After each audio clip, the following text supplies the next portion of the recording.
Je reçois comme annoncé tout à l'heure Achille Mutombo qui est avec nous. Bonsoir. Bonsoir. Achille, vous êtes philosophe politique.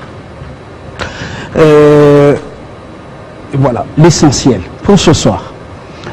Vous êtes de ceux qui ont lu le tweet de Martin Fayoulou, l'un des poids lourds de la scène politique congolaise, deuxième à la présidentielle, justement après Félix Antoine Tshisekedi. Voilà, très dynamique et très incisif. Alors, pour beaucoup sur la toile, il a franchi le Rubicon jusqu'à attaquer l'institution président de la République. Vous avez lu ça et c'est consternant. Achille, vous avez la parole. Merci beaucoup pour cette invitation. Je crois que les tweets ou le message de M. Fayoulou, c'est un message qui reflète ce qu'il est réellement. Vous l'avez dit, il a été élu et il a occupé la deuxième place après le chef de l'État élu, Félix Tshisekedi. Et je suis sûr que, en ce qui nous concerne, un homme pareil devrait adopter des attitudes d'un homme d'État. Parce que pour nous, l'État de droit veut signifier que chacun doit respecter ses devoirs et ses droits. Aujourd'hui, le président Félix Tshisekedi tient à ce que tous les principes démocratiques soient matérialisés dans notre pays.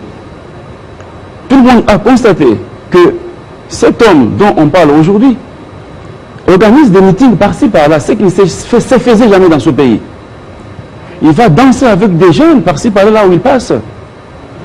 Alors, nous ne sommes pas là pour la distraction. Lorsqu'il a un point de vue à articuler, il est obligé de le faire avec beaucoup de réserve, en tenant compte que Félix Tshisekedi n'est plus la personne qu'il côtoyait lorsqu'ils étaient encore dans l'opposition, mais qu'il a affaire à un chef d'État élu et il constitue toute une institution.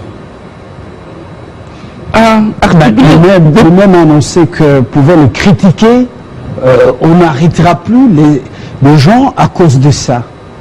Non, on doit éviter le dérapage. L'État de droit a ses implications. On doit respecter les règles du jeu. Tout celui qui verse, n'est-ce pas, dans l'outrage du chef de l'État doit être inquiété par la justice. Donc le chef de l'État n'a pas dit qu'on doit l'injurier. Le chef de l'État, en tant que démocrate, venait d'une école démocratique et piloté par le feu Etienne Tshisekedi. Il tient à ce que ce pays puisse connaître une rupture sur le plan purement démocratique, qu'il y ait l'expression de la parole, qu'il y ait l'expression des pensées. C'est ce qu'il veut octroyer à tout le monde. Mais on ne doit pas dépasser les limites. C'est consacré par la loi fondamentale, justement. Ok. C'est pas un cadeau. Ok, ce n'est pas un cadeau, alors lui tient à le matérialiser. Si les autres n'ont pas pu faire, ou bien ils ont essayé de le faire, mais Félix Tshisekedi, chef de l'État, tient à ce que chacun puisse se sentir vraiment libre dans ce pays. Alors, mais on doit éviter des mots qui frisent vraiment une certaine haine, une certaine immoralité. Ce n'est pas bon. Nous tenons à le voir comme chef de file de l'opposition, s'il veut. Mais ces mots-là démontrent clairement que ce sont des personnes qui ont encore une insurrection. C'est cela. Ah bon? Vous verrez qu'au moment opportun, on enquête, mais un jour, la justice, toujours dans le cadre de l'état de droit, va s'occuper de tout ceux-là qui vont verser dans l'outrage au chef de l'État. Alors, ce qui vient d'être fait justement sur la toile, il y a beaucoup de réactions négatives et des frustrations, beaucoup de mécontentement, parce que, oui, pas un modèle pour les jeunes qui aspirent à faire la politique dans ce pays. Traiter un chef de l'État de pantin, le choix des mots, quelle que soit l'école, vous pensez que qui doit recadrer un opposant comme ça? Qui doit regarder un opposant comme ça, le regarder d'abord nous-mêmes? Parce que quand on articule les titres, quand on écrit les titres, mais on se concentre, c'est la personne elle-même qui fait le message. Mais il n'a pas C'est qu'il a pesé les mots avant d'écrire. C'est pourquoi j'ai dit que c'est un comportement qui fixe vraiment l'immoralité. Alors, qui doit mener regarder ces genres de personnes? C'est l'état des droits. Hein? On doit montrer à nos enfants que dans ce pays, on peut effectivement s'exprimer, mais en respectant l'éthique de la communication. Je suis philosophe, j'ai fait la philosophie du langage, je sais de quoi je parle.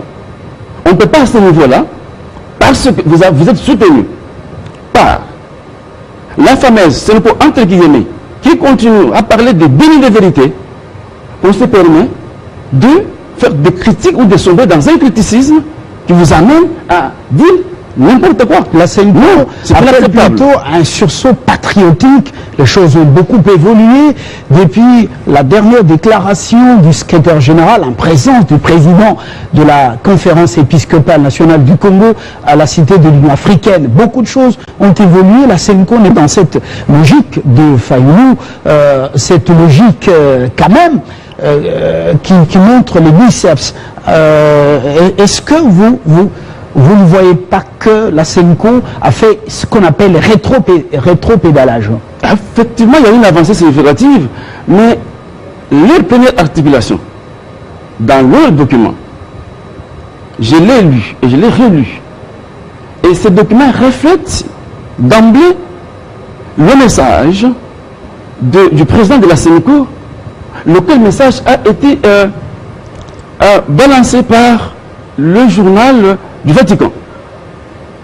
Là où il parle des trois dimensions de cet appel du processus électoral: la dimension éthique, la dimension légale et pratique ou pragmatique. Ça s'est reflété dans le communiqué de la Senko.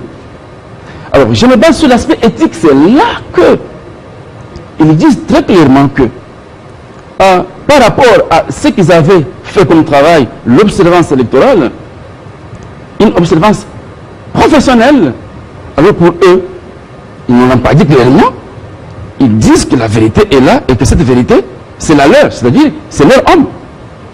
Alors, c'est pourquoi j'ai fait allusion à cela, pour montrer clairement que cet homme qui quitte de cette manière-là, c'est-à-dire qu'il se sent encouragé par des personnes qui ont effectivement fait une observation dite professionnelle, mais en ayant un intérêt de police. Parce que tout rapport, lorsqu'il est élaboré et qu'il y a un intérêt, qu'il y a un bailleur de fonds, ce bailleur de fonds-là qui a soutenu la Senko, c'est un bailleur de fonds anti-Tshisekedi. Ils ne peuvent qu'élaborer un rapport qui va dans ce sens-là. Oui, qui dit vérité, la vérité libère, ils l'ont dit. Moi j'ai dit aussi la vérité. Cette vérité est que c'est Félix Tshisekedi qui avait gagné les élections. Alors donc, c'est lui qui est passé à la deuxième place. Vous, les propos injurieux de Fayulu vis-à-vis du chef de l'État, ces paroles viennent tout droit de multinationales et leurs collabos au niveau national, dont celui qui a fait la déclaration à Bruxelles, déclarant justement que Félix Tshisekedi n'a pas les capacités de diriger le Congo. Et vous faites une corrélation entre les trois. Et vous dites que c'est quelque chose qui ne vient pas des Fayulu. Oui, pour le titre, ça peut être personnel. Mais c'est quelqu'un qui est en intelligence avec ce groupe-là. Je parle avec élégance, avec fermeté, je parle des faits. Le CLC a été créé. Il y a eu des manifestations qui ont été acceptées par les gens. Mais le CC, c'était comme un parti politique déguisé. C'est un truc qui était préparé pour soutenir un individu. Quand vous lisez, relisez la conférence sur les textes fleuves de l'auteur de la troisième voie à la CNS, mais vous vous rendez compte qu'il avait versé dans le féminisme. On n'avait pas affaire à un pasteur, mais plutôt à un politicien. On nous dit qu'en 2011, l'auteur de la troisième voie avait soutenu M. Etienne Tshisekedi. Mais vous ne l'avez pas cité. Et puis c'était une seule fois, c'était fini. Il n'avait pas mené des démarches diplomatiques. Il n'avait pas frappé les portes par-ci, par-là, pour démontrer clairement que Feu Etienne avait gagné les élections. Je vous en avais parlé ici.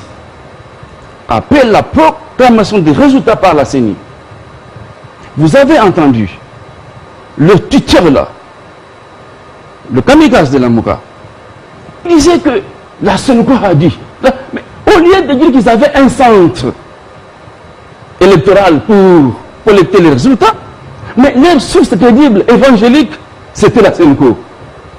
Faites les liens, vous comprenez que c'est quelqu'un qui a été préparé depuis longtemps pour cela. Ça, ce sont des faits. Moi-même, alors, des propos qui dénotent la colère, l'embarras, ou que la personne est aux abois, ou c'est une provocation pour voir si Félix Tshisekedi ou les services de sécurité du pays vont saisir la balle au bon. Merci, mon frère Fabien. Le président Félix Tshisekedi, c'est un homme de réconciliation et de conciliation. Je ne cesserai de le dire. Mais pas quand même jusqu'à supporter les injures qui vont qui s'érigent en leçon à la jeune génération quand même. C'est pourquoi j'ai dit que comme nous tenons à instaurer un état de droit, l'état de droit va s'occuper de toutes ces personnes-là qui vont effectivement déraper sur le plan de l'éthique comportementale. C'est le lieu de dire ici que toutes les recommandations émises par la Senko, tout état de droit, nous serons intransigeants, ceci, cela. Mais Félix Tshisekedi, le chef de l'État, est lui-même intransigeant envers lui-même. La Senko a bousculé la porte qui est déjà ouverte. C'est pour vous dire que il est là pour matérialiser toutes les valeurs. C'est lui qui a dit à Bruxelles, l'auteur de la troisième voie, qui disait que M. Tshisekedi est incapable de pouvoir matérialiser les valeurs pour le décollage de notre pays. Mais je crois qu'il va se tromper. Il y aura des surprises agréables d'ici là. Alors, tout celui qui fait que le Congo puisse marcher d'une manière démocratique et qu'il tient à ce qu'il puisse mener une opposition démocratique, en tout cas, nous allons lui laisser la place de le faire. Mais, si on s'hazarde à profiter de cette attitude, de ce comportement de Félix Tshisekedi, chef de l'État, des réconciliateurs, ils peuvent se permettre de dire n'importe quoi, de faire n'importe quoi. Et je suis sûr que ce n'est pas lui-même qui va effectivement s'interposer, c'est plus la justice qui va s'occuper de ces gens-là. Et en ce moment, au nom de la réconciliation, on laisse chacun insulter l'institution président de la République. Et jusqu'à utiliser les mots, il a retiré le tweet, il a remis parce qu'il a vu que les gens avaient déjà fait la capture. Et puis, il a remis, il traite un chef de l'État de pantin. Et là, les jeunes gens, nos enfants qui sont sur la toile, ils s'habituent avec cette culture. C'est des jeux faciles. Oui, alors, pour vous, on doit continuer au nom de... Je demande... De libertinage. Ok. Pas de libertinage, je le dis, vous revenez sur ce que j'ai déjà dénoncé. Hein. J'ai parlé de dérapage qui sont effectivement arrêtés par l'état de droit. Et je demande effectivement aux téléspectateurs, à cette opinion congolaise qui me suit aujourd'hui, que cette opinion prenne acte du comportement de quelqu'un qui prétendait être président de la République. Donc vous sentez que c'est un discours belliqueux. C'est un discours d'une personne qui ne voulait pas effectivement que les choses puissent marcher dans la paix. Parce qu'ils étaient dans une logique de faire couler le sang. Comme vous l'avez dit, ça peut être une provocation. Mais je vous dis que le chef de l'État, en tant qu'institution, ne va pas répondre à une provocation pareille. Ce serait donner une certaine valeur à quelqu'un qui ne représente rien. Peut-être qu'il représente quelque chose pour ceux qui croient en lui. Bon, personnellement, tout simplement, aller prêter serment à la chevêchère de Kinshasa s'il le veut. Voilà ce que je peux dire. Que le peuple constate que nous avons affaire à des personnes qui ne veulent pas vraiment que la démocratie puisse s'installer dans les pays sur base des valeurs. Alors, après la tournée de la vérité des urnes, justement, à travers le pays, dont on connaît le résultat, et à ce stade, difficile de péter nos réflexions dans l'avenir, au-delà de ces attaques. Est-ce qu'il y aura d'autres surprises? Si vous vous préparez, des surprises agréables. Ok, en ce qui concerne la recherche de la vérité des urnes, c'est un débat inutile et puis ce sont des actions stériles qui vont continuer à faire parce que nous sommes déjà en train de travailler. Hein. le chef de l'État vient de lancer, de présenter le canevas des mesures urgentes pour aider notre peuple à s'acheminer vers la vie meilleure. Donc, n'allons plus nous faire distraire. Mais tout simplement, j'insiste sur le fait que, tout en travaillant, nous allons veiller beaucoup, ça c'est très important, sur certaines valeurs. Nous allons démontrer à celui qui a dit à Bruxelles, l'auteur de troisième voie, que Félix Tshisekedi, le chef de l'État, c'est quelqu'un qui est capable effectivement de matérialiser les valeurs humanistes. Parce que sa politique, c'est une politique, comme l'a dit le pape François hier, je l'ai suivi lors de son homélie. La politique de Félix Tshisekedi, c'est une politique de la construction du bien commun. C'est tout un apostolat. Raison pour laquelle il a dit très clairement lorsqu'il a rencontré, c'était notable, je crois, de l'Équateur, il a dit à cette occasion-là que tout celui qui veut être ministre de mon gouvernement, il sera un esclave. Donc une façon de vous dire que toute la litanie que la Sénéco, entre guillemets, a balancé effectivement à travers les médias hier, par le biais du secrétaire général là, qui dit qu'ils vont interpeller, ils interpellent les chefs de l'État, puis sur ce qui est déjà sur le chemin d'amener notre peuple vers le bonheur. Je vous remercie, Achille Mutombo, pour votre disponibilité à partager sur ce sujet d'actualité. Oui, merci beaucoup. J'ajoute un mot pour terminer, que la légitimité, la légalité, la crédibilité et le changement ont un nom. Félix Tshisekedi.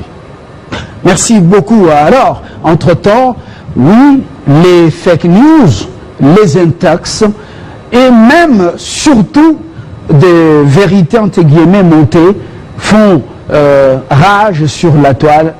Ça dépend de la manière dont vous les exploitez et surtout, il faut avoir un regard plus qu'au-delà. Dans quelques instants, nous parlons de ces deux baobabs qui se sont écroulés, Kizenga et Dombassi Abdoulaye.